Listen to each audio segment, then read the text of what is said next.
A tall, lanky man stood up in the 1858 Illinois Republican Convention and began to speak, saying, "If we could first know where we are and whither we are trending, we could better judge what to do and how to do it." He was referring in his speech to the Missouri Compromise, which was supposed to settle the slavery dispute, but only made things worse.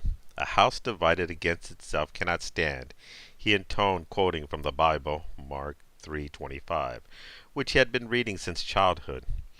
"I believe this government cannot endure permanently half slave and half free.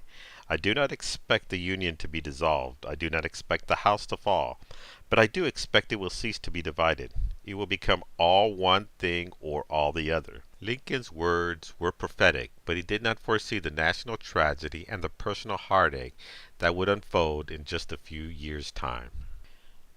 Born in a log cabin to uneducated parents, Lincoln learned to read from a handful of books in his home: the Bible, Robinson Crusoe, Pilgrim's Progress, and a few history volumes.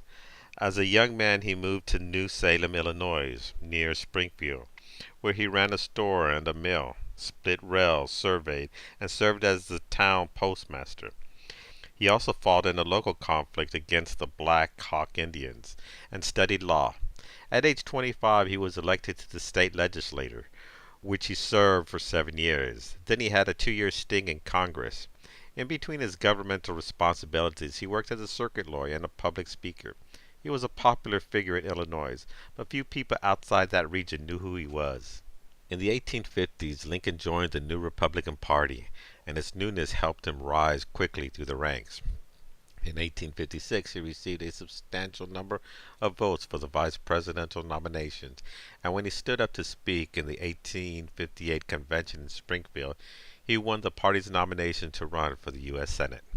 Lincoln was running against a Democrat named Stephen Douglas, and the two appeared throughout the state in a series of debates. Lincoln repeated the House divided line because it capsulized his position on the critical issue of slavery. He lost that election, but yet he was still seen as a rising star within the party.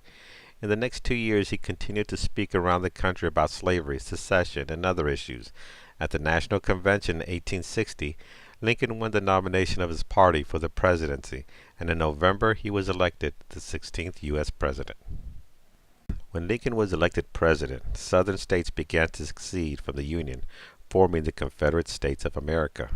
The U.S. Army fought hard to keep the nation intact, and Lincoln himself was driven by the notion that the nation must not be divided.